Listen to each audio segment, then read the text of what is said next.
Mesdames, Messieurs, je vous prierai de bien vouloir vous asseoir. Afin d'honorer la mémoire de Claude Worms, j'invite ses amis les plus proches à venir témoigner. Je me rappelle de mon premier jour dans l'entreprise. Claude avait fait deux choses pour moi.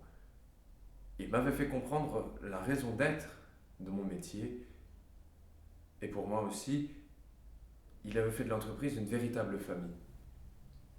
Quand on était gamin, on ne se posait jamais la question de savoir si on resterait ensemble jusqu'à la fin de nos jours. Pour la simple et bonne raison que ça nous paraissait évident. Aujourd'hui, je comprends que je m'étais trompé et je regrette tellement de m'être éloigné de lui. On n'était pas les mêmes, et c'est ce que les années nous ont prouvé. Mais ce qu'elles me prouvent aujourd'hui, c'est qu'il va profondément me manquer. Claude aurait été un oncle remarquable.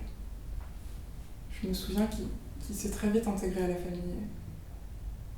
Aujourd'hui, pour nous, c'est comme perdre un frère.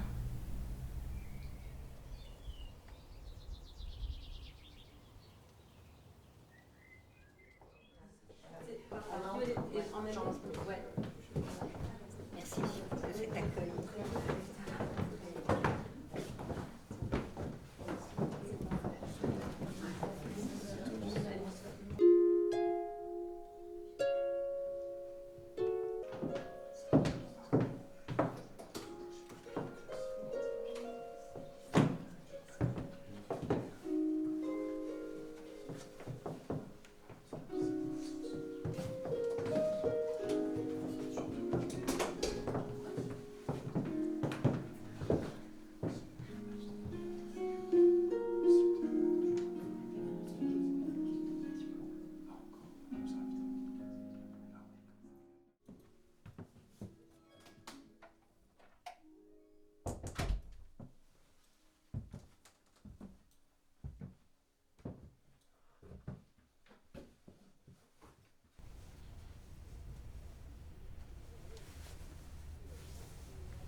Vous avez sans doute pu observer qu'Horace Worms, l'oncle par alliance de Claude, entretenait avec son neveu une relation des plus belles qui soient.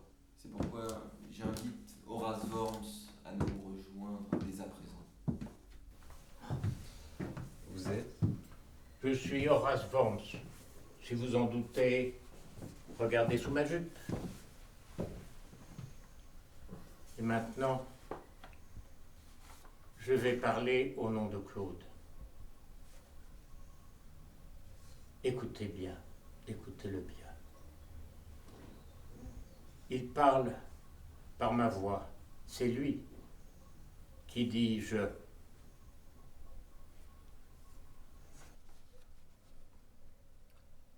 J'aurais été profondément ému de vous avoir là, tous en face de moi. Parce qu'il y a quelque chose que vous ne savez pas et que j'aurais voulu vous dire. Je regrette de n'avoir jamais eu assez confiance en vous pour trouver la force de l'avouer. Mais il faut que vous sachiez que la nuit, quand il fallait dormir après une grosse journée de travail, moi, je mettais une robe, du rouge à lèvres, une perruque et des talons. Et puis, je sortais, retrouver des amis, on se marrait, on était libre, quoi. le travestissement, c'était ma liberté. J'en avais besoin.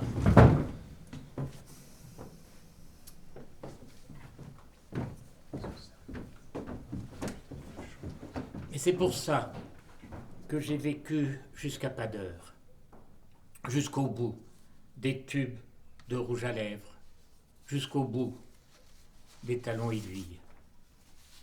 Et si je vous raconte ça, c'est parce que je vous dois la vérité. Parce que vous devez savoir qui vous enterrez. Que vous ne gardiez pas plus longtemps, et surtout pas pour toujours, le souvenir d'une apparence. Que vous ne me réduisiez pas à mes cravates et mes diplômes, à tout ce qui me pesait et m'épuisait. Je vous remercie d'avoir peut-être senti, sans le comprendre, ou de l'accepter sans vous révolter.